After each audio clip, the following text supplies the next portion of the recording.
like that, you know. Now, they have some fancier tunings, but I haven't had much success with the other tunings. You know, they start sounding Hawaiian. Oh, okay. And, yeah, which would be cool on a tune or two, but not for all the playing, you know.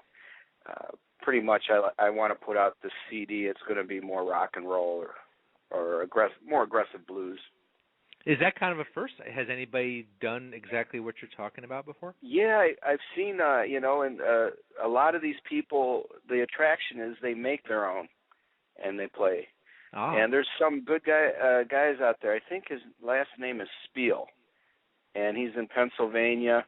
He calls himself the king of the cigar box guitar. You know, I mean, he's, you know, I don't hear why he's better than the next guy, but he knows a lot. And he puts up videos showing you how to do it. So he's a pretty generous guy. I think he has a bar, a nightclub, where people come in and play that kind of music, rootsy stuff. So there's a couple other names, and most of them build guitars. Pretty neat. I saw some kits out there on Amazon, like unbelievable. Like for about $25-30, you can buy a kit. Then you go to the hardware store, buy some wood, make your own neck. So it seems like you could just go really raw on this thing and start out from almost scratch. Yeah, I think CB Giddy or something, Cigar Box Guitar Itty, they sell those kits. I'm not one to build anything, but I figure it won't be as good as buying one, and it would take me quite a while because I don't have tools and stuff like that. But they're pretty raunchy. The one I have is not a very precise instrument. So I ordered one from a place called Mojo Daddy or Daddy Mojo Guitars in Canada, and they make them like real guitar makers make their instruments. They're really good. So it should show up next week, and they're up on the web. They're getting pretty famous because they got a write-up in Playboy magazine of all places. But yeah, I don't know why, but they said they can't even keep up with how many they've been shipping out. Wow. Yeah, they're handmade and they're not expensive either. You know, mine was the one you see in the video is $200. Oh, that's not bad. And and you know, the one I ordered from up in Canada, Mojo Daddy or Daddy Mojo, is about $400. Okay. But you know, it's a real instrument though. So. I wanted to bring up that I saw on your website you have a widget called Guitaroki. Is that how you say it? Yeah, I don't know. Is that what it's called? That's what's on there. Yeah.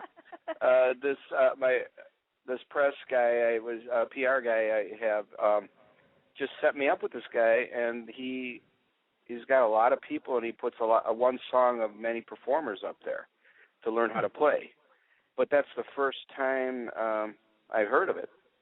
Yeah, well, the first time I've heard of it was when I went on your website and you're showing someone how to play your song, like to Take a Ride, and I thought that was the coolest thing ever. Yeah, but they actually do it for you.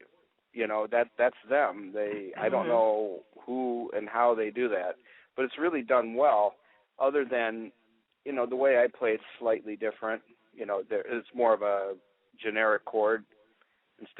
Mine might be a little more detailed. But if you watch that and you know a couple chords, you can quickly learn the song. Well, have you gotten any feedback from people that have used it?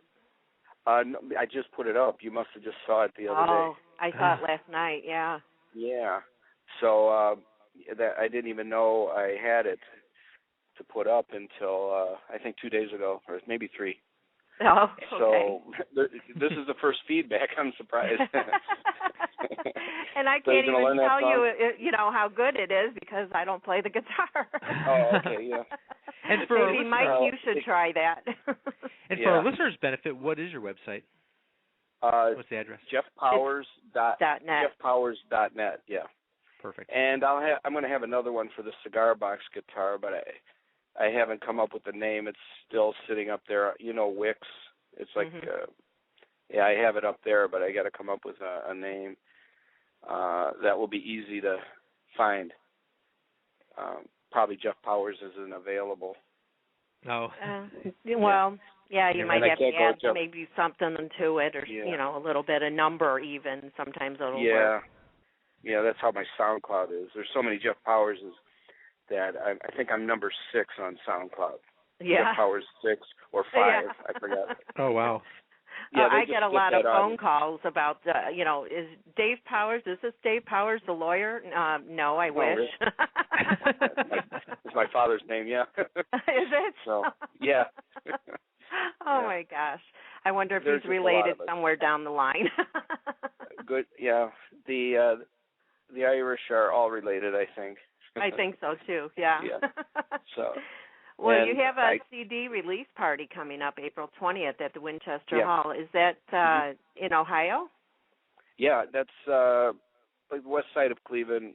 The city's kind of divided in half, east and west, and it's a really neat venue. It doesn't hold a lot of people, maybe 300, but they have seating for most.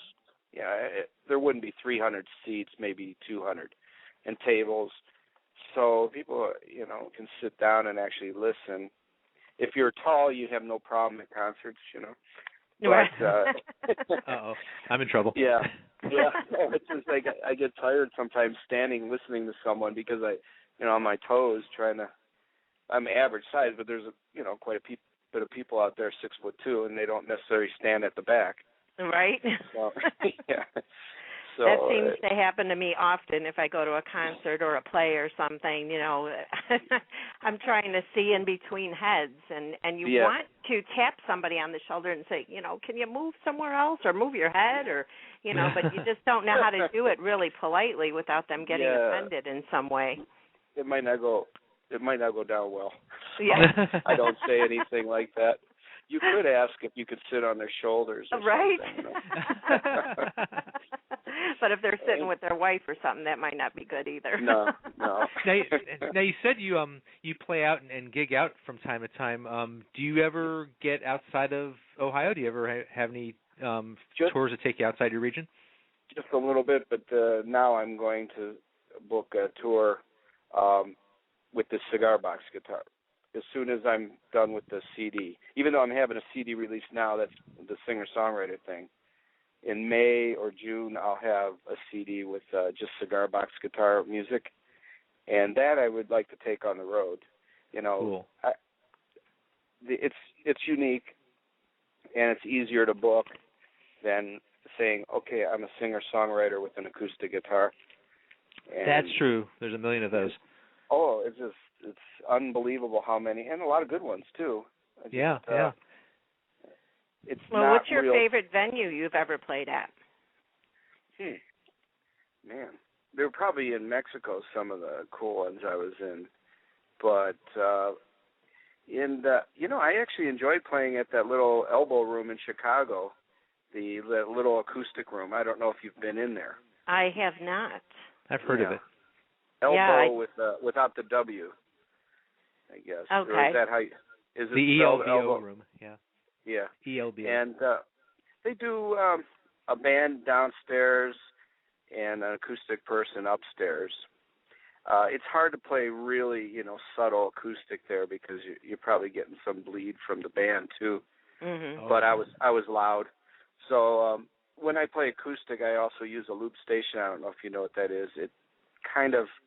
It records what I'm playing. Yes.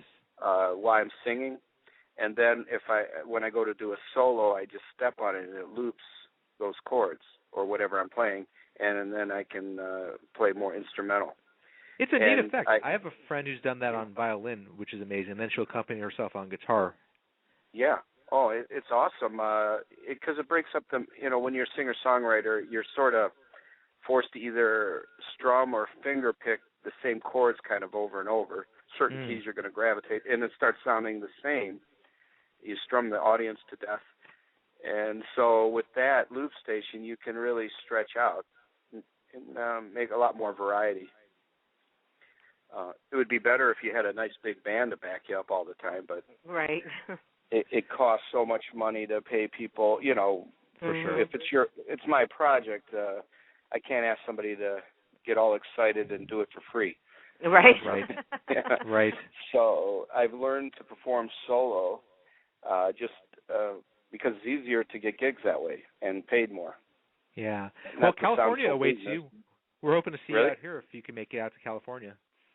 I'm really gonna try to book everywhere and anywhere and not stop from now on. I basically what I've done with my career is I keep going in different directions, classical, blues, singer-songwriter, and so I would start a little thing and then okay, I had enough of this, so I never took it across the country. And well, Mike could probably give you some great venues out there by him. Yeah, I'd be glad to. Oh, I would love to know. Yeah. Oh, yeah. I don't know that part of the world. I mean, you're really in another country. Yeah. People tell us that all the time. For many reasons. No, yeah. Well, it's a good thing. It's nice, the diversity in this country. But I'm Midwest. Chicago's Midwest, but it's a big city. I love that city. I just wish it was warmer. Well, that's me too. I keep saying someday I'm going to move somewhere where it's warm all year round because I can't stand the winters anymore. Oh yeah, it's killer. And the first time I was in Chicago as an adult, I forgot. I was just walking downtown, and my brother and friend, we thought we were going to die because of the wind going between the buildings. Oh. I ran as best I could, looking for a place. It was cold. We don't quite get that kind of wind in Cleveland. Right. Cold. Right. Yeah. Well, we're not called the Windy City for nothing. Yeah, I know. But I think it's created more from the buildings. I'm not sure, but sort of compresses the cold rough. wind and makes it more forceful than it otherwise would feel, probably. Right. Yeah. Cleveland doesn't and so have, close to the lake, like Oh yeah. But it's beautiful. I've gone there a lot of times in the summer for some of the festivals, and I like to go up to Buddy Guy's Legends or Chicago Blues or Blues Chicago. There's several of them, and they got great clubs. Cleveland's not an international city really, so you don't have that. Any night in Chicago, you can have a packed house for live music. Oh, definitely. And the thing about Chicago, too, because I lived there for 10 years back in the 80s and 90s, the thing about Chicago is that there's an actual blues scene. I mean, most cities don't have a wide range of blues clubs to go to. They might just have clubs, but they have a specific genre. They've got blues there and clubs that focus on that, so it's pretty unique. Yeah, our blues, everybody says they're playing blues, but I think there's only a couple cities that really have it anymore. In Cleveland, our blues is more like, I would call it classic rock, really, with a bluesy sound. Yeah, Leonard Skinner rules the jukeboxes in most of the country, I think, and that's kind of the kind of blues you would hear most of the time in our clubs here. But when I go up to Chicago, I still hear there's a tradition still alive.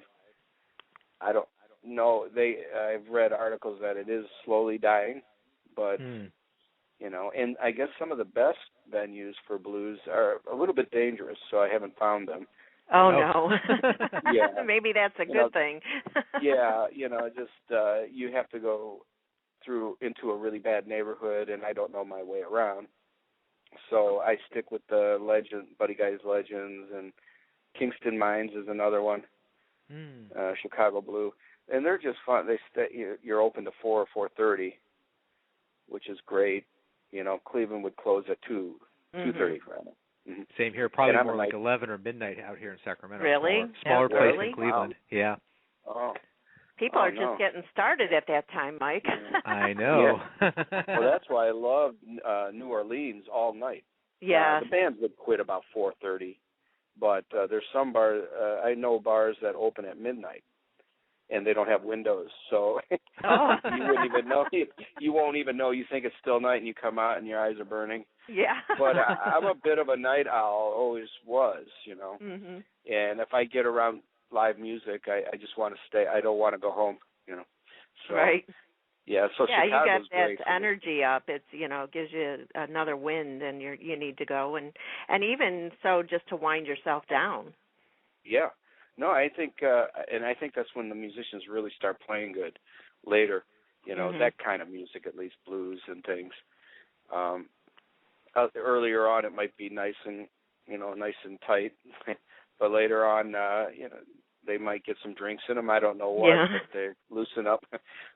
So, I think Chicago. I would move to Chicago if I couldn't get to a southern city. And there's only a few cities in the South that